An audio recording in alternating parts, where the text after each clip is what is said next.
আমরা নির্বাচন চাই, নির্বাচন হওয়া উচিত এবং নির্বাচন ফেব্রুয়ারি মাসে যদি হয় তাতে আমাদের কোনো ধরনের আপত্তি নেই। নির্বাচনে যাওয়ার প্রস্তুতি আমাদের আছে আলহামদুলিল্লাহ, কিন্তু নানা ষড়যন্ত্র দেখতেছে, কারণ এখনও লেভেল প্লেইং ফিল্ডের ব্যাপারে গভর্নমেন্ট তেমন কোনো স্টেপ নেয় নাই।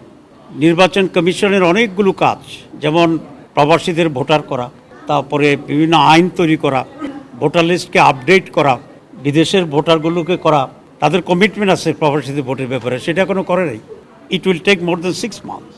তাহলে আমরা যদি জুলাইতে নির্বাচন ধরে নেই, তাহলে এসব প্রস্তুতি তো আরও জোরদার হইতে হবে। সেই জন্যই আমাদের কাছে একটু আশঙ্কা লাগে যে কোনো জায়গা থেকে কনস্পিরেসি আছে কিনা। যদি একটা ফেয়ার ইলেকশন হয়, লেভেল ফিল্ড সেখানে তৈরি হয় এবং কিছু আইনের পরিবর্তন দরকার ইলেকশন কমিশনে, সে আইনগুলি তৈরি হয়, তাহলে আমরা তো ইলেকশনের জন্য অপেক্ষায় আছি আলহামদুলিল্লাহ, এবং আমরা মনে করি পিপলস করবে। আরেকটি কথা বলে দিই, কে সরকারে যাবে কে বিরোধী দলে যাবে এটা ডিসাইড করবে জনগণ।